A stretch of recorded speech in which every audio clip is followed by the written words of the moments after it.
Hey beautiful humans, it's RidersDX and I'm coming at you today with a quickie cosmic-y shaky update. So this update is courtesy of a really awesome Twitter user that sent me a DM. His name is Ben, and he's actually the same guy that asked THQ Nordic if they were going to be at PAX East, and THQ Nordic responding to them, thus confirming that they were not going to be at PAX East. So this guy just has all the tea, it looks like. We gotta say it. So we love Ben. Thanks so much, Ben. But basically, Ben sent me this DM saying that he stumbled upon the Cosmic Shake's page on the Xbox website and found that it had a rating on the page. And so as you can see here through the screenshot that Ben provided, the Cosmic Shake has been given a rating of everyone 10 plus. And so I think that's the same rating as Rehydrate, actually. Correct me if I'm wrong. And so it definitely looks like it's going to be made within the same vein as Rehydrate in terms of the amount of stuff that you see on the screen and all that. But what I find really interesting about this is, what does this mean about the game's development at this point? You would assume that if a game were to get rated, that it would be in a pretty advanced state at this point, that the ESRB would be able to kind of rate the content within the game, right? Well, I wanted to take a look at the ESRB rating system actually, just to double check to make sure that this is the case. And basically, at least when it comes to physical games, which this game will be, there are two key forms of content disclosure that are provided by the publisher when starting the rating process. And so one is a completed questionnaire detailing any relevant content, violence, sex, language, gambling, etc., and other factors such as context, reward systems, and play control. A second thing is a video showing typical gameplay, missions, and cutscenes, including the most extreme content. Unplayable content, i.e. locked out, if it is pertinent to a rating, must also be disclosed. So that just means we know that there's footage of this game out there somewhere at ESRB, and if we have any like really nice friends working at ESRB that feel a little bit friendly today, then hit me up in my DMs, please.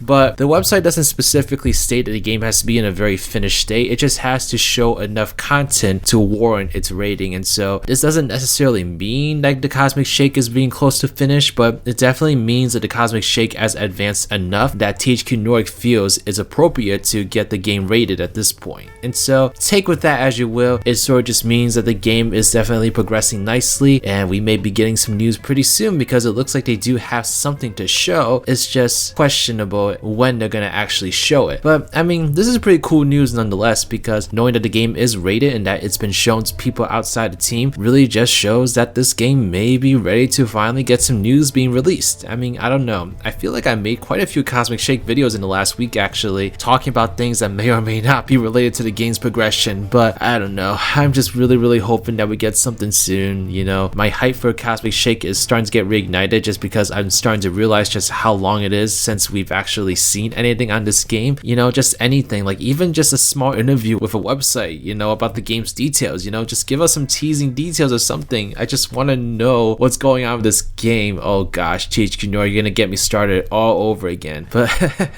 I want to hear your predictions. When do y'all think we'll finally get some news on the Cosmic Shake? Do you think this ESRB rating is an indicative of us getting news soon, or do you think it doesn't mean anything? Let me know why not, and just yeah, I guess stay spongy and stay tuned. Subscribe to this channel if you want to stay up to date on Cosmic Shake news, as I'll bring it as soon as I get it. So yeah, while we wait for new Cosmic Shake news though, here's 2 minutes of one of the recent videos I did about canceled Spongebob games. If you want to watch the rest of it, then make sure to click the link at the end of this video. But alright y'all, this is Riders, riding out.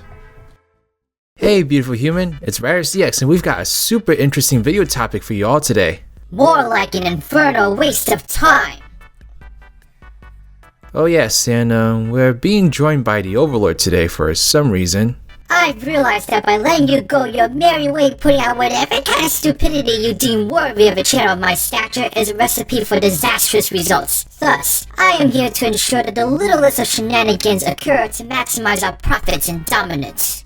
If you want a friend, Metal Duckles, all you have to do is ask. I would rather get eviscerated in every volcano on the planet than to make such a request. Well, since you're here, our topic today is on the Gone Too Soon video games of SpongeBob's past, as we're going to take an in-depth look at some cancelled SpongeBob games. This is why my presence is required. I cannot fathom that you would waste time discussing failed ideas.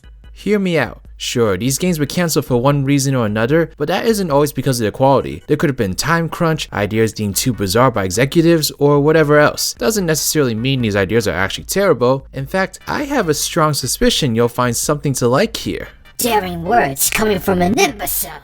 Just sit back and relax as we chat about what could have been.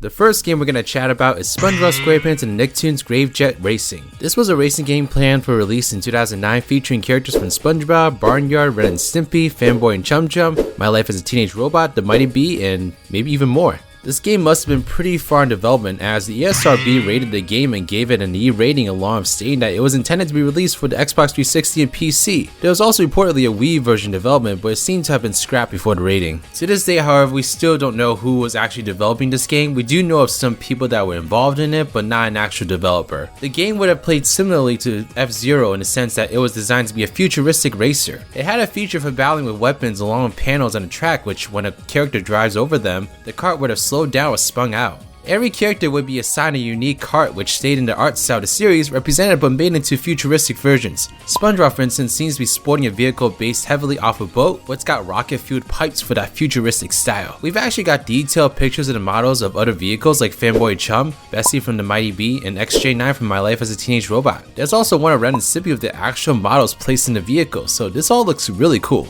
The racetracks also seem to all take place in the air, with numerous twists and turns and even gravity mechanics as you can see from some of these tracks that twist around quite frequently. The game never left the beta stage and was cancelled due to financial difficulties. No builds of the game have been released online, only screenshots. However, it looks like there was an attempt to reskin the racer into a different property called Gravejet, and there was a Kickstarter to get it funded. Unfortunately, they were unable to meet the pledge goals, so it never got anywhere. One of the developers did post some gameplay footage of it, and it looks a lot like that F-Zero sequel we've all been waiting for. I feel when it comes to racing games, we're definitely not sure on Nickelodeon renditions. I mean, you gotta admit, if you want to create an easily accessible game propelled by its IPs, a kart racing game is one of the most widespread ways to do that, and continues to be the method to go for in many IPs' first foray into the gaming world. But Gravejet was unique in the sense that it wasn't just another Mario Kart based experience, but based on another racing experience not as widespread, F-Zero. It's an odd concept for a Nickelodeon game. The only franchise this kind of game makes sense for here is XJ9, but nonetheless it's cool seeing Otis from Barnyard in such a contraption. I really do wish we got to see what this game would have been like, especially since it was so far along that it even got rated by the ESRB. It's hard to imagine Nickelodeon losing that much more money releasing it if they'd already invested enough money to get the game that far into development. I'd be all for it if they ever wanted to revisit this concept again,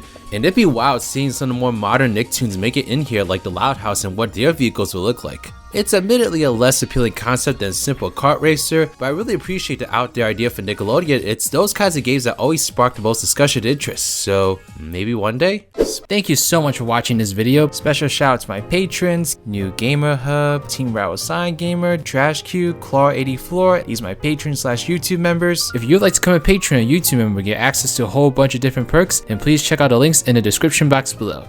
But alright, this is Riders, riding out.